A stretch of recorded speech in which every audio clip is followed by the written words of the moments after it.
Aujourd'hui, je rencontre Denis et Rémi Boisson pour une interview père et fils sur l'importance du repas dans la négociation commerciale. Je leur ai donné rendez-vous au Chai 33 dans le quartier de Paris-Bercy. Bonjour Rémi, bonjour Denis. Bonjour Léa. Merci beaucoup de votre précieux temps. Je suis ravie de cette première interview père et fils. Rémi, en 2015, tu as cofondé Extra Cadabra, une plateforme de mise en relation d'Extra et CDI avec les acteurs de l'hôtellerie-restauration, l'événementiel et du retail. Denis, tu aurais pu ouvrir un restaurant Auvergnat lorsque tu es arrivé à Paris, mais tu as choisi une toute autre voie. Après 30 ans au sein d'un groupe international spécialisé dans l'électronique, tu accompagnes des entreprises sur la rédaction et la négociation de contrats de licensing en tant que consultant. En tant que directeur juridique de grosses activités, combien de temps a duré la plus longue négociation dans ta carrière ? Parfois plusieurs années, mais ce n'était pas un problème de négociation, souvent c'était un problème de budget. C'est qu'un client, il veut toujours nous acheter tout ce qu'on veut, bien évidemment, mais il y a le nerf de la guerre, c'est l'aspect financier. Donc une fois que l'aspect financier est OK, ça peut durer, il y a des négociations qui durent 1 mois, 2 mois, 6 mois, ça dépend vraiment des domaines. Mais nous, encore une fois, c'est un domaine particulier parce que on vendait parfois des choses très spécifiques à un client. Donc déjà, il faut déterminer exactement le besoin du client. Est-ce que ça lui correspond? Puis après, toutes les conditions d'un contrat de vente, je ne vais pas les énumérer toutes, mais enfin, elles sont quand même assez longues. Donc, il y a une équipe qui va travailler sur l'aspect technique, une aspect sur l'aspect financier, une autre sur les modalités de paiement, de financement, etc. Est-ce qu'il y a de l'assistance technique pour le client? Est-ce qu'on lui fait de la formation chez lui? Ou est-ce qu'on livre dans quelles conditions? S'il y a des problèmes, là, c'est le juriste qui intervient. Il intervient, hélas, sur d'éventuels des problèmes. S'il y a un litige, comment on le règle, comment on peut résilier, etc. Donc tout ça, ça prend du temps.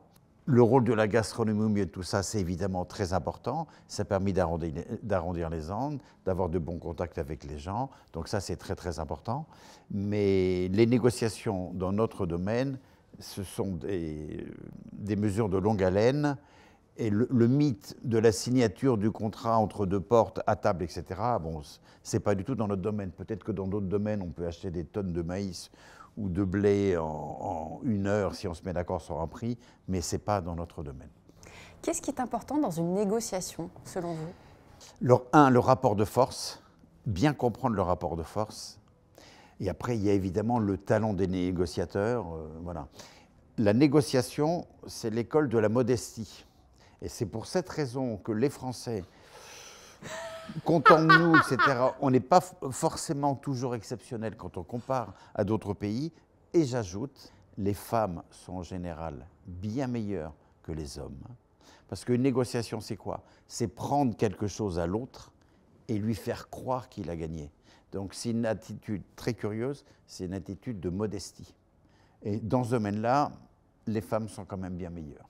Et quels étaient habituellement les lieux associés à la négociation et la signature des contrats? Alors, dans le domaine de l'électronique, notamment dans le domaine de la défense, en tout état de cause, c'était soit chez nous, soit chez le client, mais dans des endroits secrets, entre guillemets. On n'allait pas faire une négociation au milieu d'un restaurant pour des aspects de confidentialité, pour pas que nos concurrents soient au courant, etc., etc. Et même parfois, les clients nous achètent des produits, n'ont pas envie que ça se sache. Donc, non, non, la discrétion absolue. Non pas que les clients n'ont rien à cacher, mais c'est une question de principe. Ça peut être des grandes salles avec plusieurs salles, avec des groupes de travail qui sont répartis selon les domaines. On peut se retrouver à table pour passer du bon temps, pour se raconter des blagues, etc. Vous savez, le dîner d'affaires, en général, les gens parlent de leurs enfants ou de leurs vacances. Rémi, est-ce que tu négocies et tu signes des contrats à table?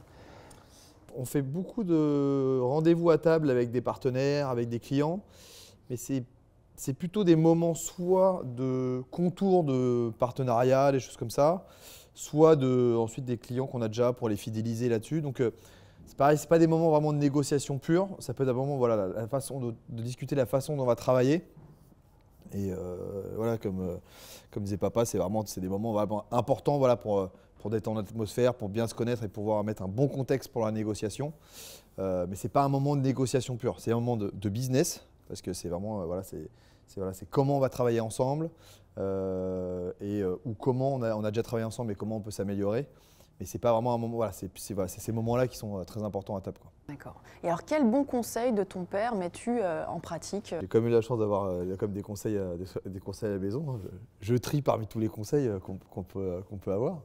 Mais c'est vrai que, il en parlait tout à l'heure, la modestie, c'est super important. C'est en effet, quand on arrive, voilà, même dans la relation qu'on a avec les clients, c'est d'arriver, voilà, pas trop confiant. On est vraiment à l'écoute du client, on prend ses besoins. L'idée, c'est de ne pas essayer, voilà, de pas montrer une attitude entre guillemets agressive, mais plutôt, voilà, à l'écoute et de pouvoir du partenaire et de pouvoir en effet voir ce qu'on veut garder ou pas. Et autre chose, voilà, qui m'a pris, c'est, voilà, quand on arrive à une négociation, c'est de bien savoir en tête avant vraiment les choses où on est prêt à lâcher et les choses sur lesquelles on ne veut pas lâcher. Et donc on a vraiment ça qui est net.